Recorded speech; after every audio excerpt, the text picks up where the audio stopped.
Tech Tweet. Hello viewers, and welcome to my review of the Seagate FireCuda gaming dock. I've just bought this with a SSD, and it's an ADATA NVMe M.2 2TB SSD, which is supposed to be pretty quick if you look at the specs. I bought this rather than the Seagate FireCuda NVMe SSD because it was considerably cheaper. It was pretty good value for a 2TB drive. Now, strangely, I bought this despite the fact that it says compatible with Windows 10. It doesn't mention OS X, but I'm sure it'll work. I wanted the 4TB storage, and then I wanted the faster SSD for mainly video editing is what I tend to do. So this, quite frankly, seemed like the ideal product for me, to be honest. I've got a feeling that actually Seagate are missing a big market in terms of selling it as a gaming dock. When you read the reviews, people really kind of discuss the fact that it's not ideal as a gaming dock. If you've got a big PC rig, you've got loads of room for hard drives and SSDs and M.2 SSDs on the motherboard, etc., etc. So is it ideal for someone using a laptop? Well, frankly, you just get an external SSD, and you don't necessarily need the 4TB of extra storage. But anyway, that's up to Seagate to decide how they want to market it. But I haven't bought it as a gaming dock. I've bought it as I say, as an editing bay, I suppose.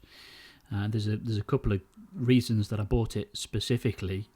One was because of the M.2 NVMe, specifically SSD. The fact that it's got Thunderbolt connections, and from there it's actually quite versatile. It's got plenty of other connectivity, which we'll come back to in a little bit.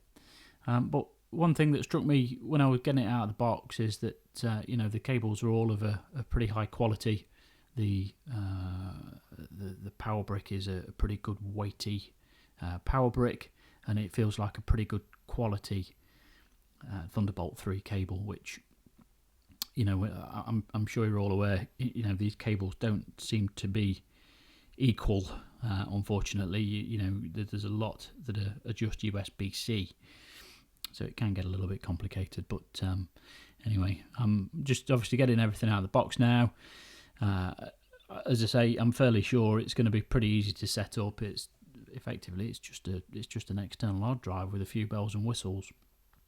But the thing that again strikes me about the unit as I get it out is its weight, and on the bottom there you've got the quite good rubber feet, so it's not going to be sliding around the desk.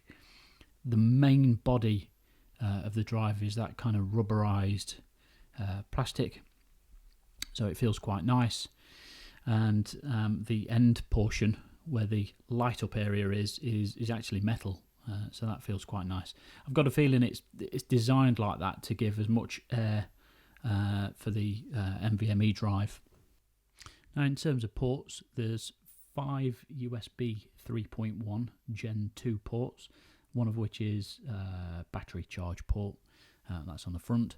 You've got obviously the display port 1.4, and then the Ethernet port on the back. But what was quite useful to me was the microphone input on the front and headphone input. So I'll definitely put in those to use. Like I say, this portion of the dock is metal, so I assume, as I say, so basically the NVMe drive is kind of hanging out at the back, and it sort of felt at first like it was just a sort of bolt on. But when you think about it, they need a lot of cooling.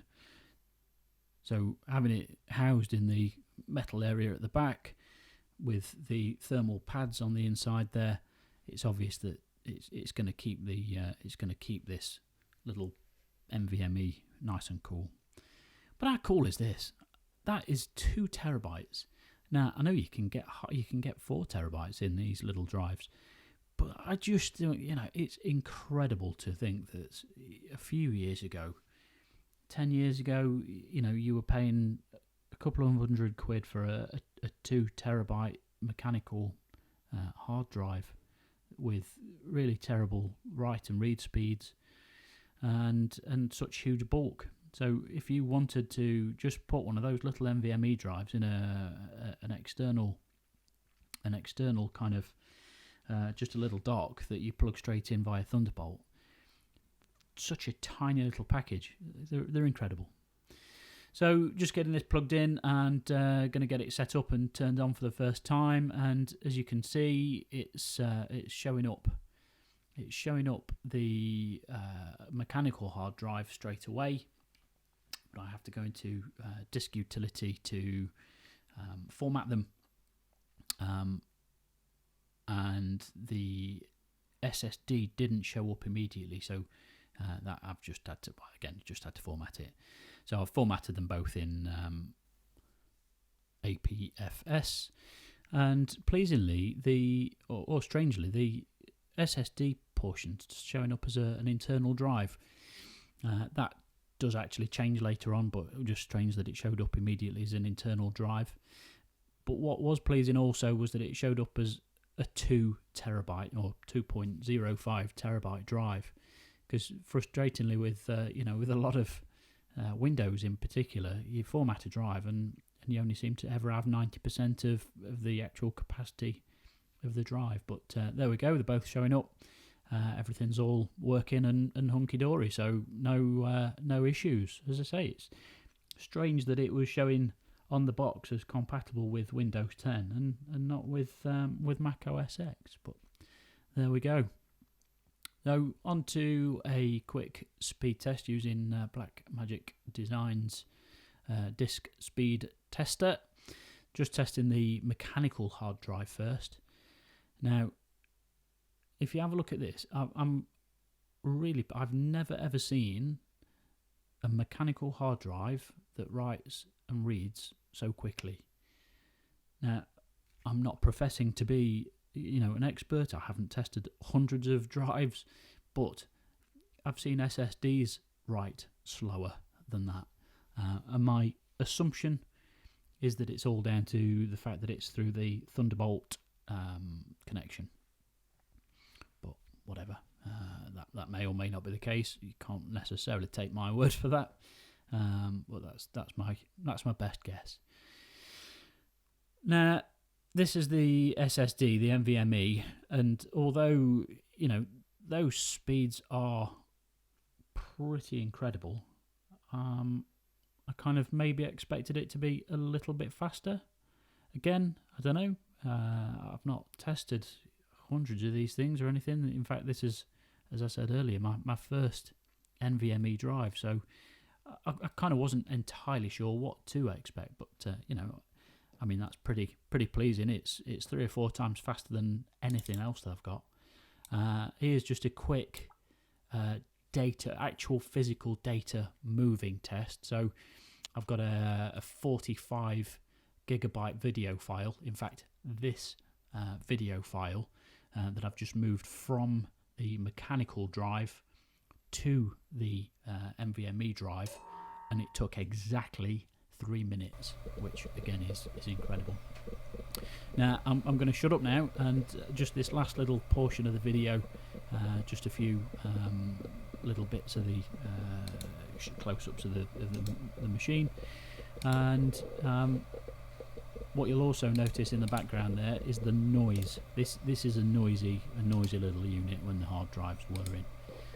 So I'll shut up now, and thanks for listening, and listen to this hard drive whir. Noisy. Bye for now.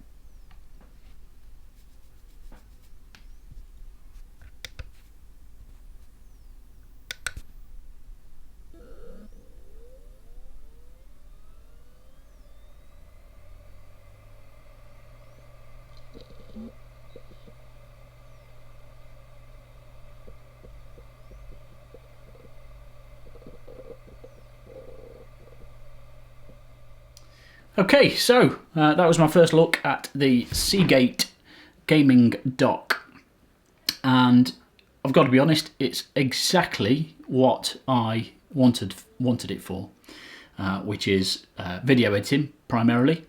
So as I sort of showed at the end of the video there, what I really want to be able to do is use the 4TB drive as kind of bulk storage, and then when I want to edit, move the files from the 4TB drive into the SSD portion, which then edits flawlessly in Final Cut Pro. I've been using it for the last couple of days now, and it's brilliant. It's seamless. Final Cut Pro loves it.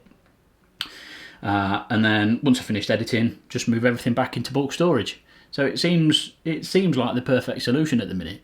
I'm still a little perplexed as to why they Seagate market it as a Windows 10 device and don't mention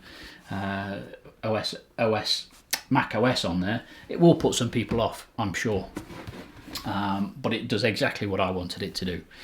So if you've got any questions about it, feel free to ask, because I'm going to be using this daily now.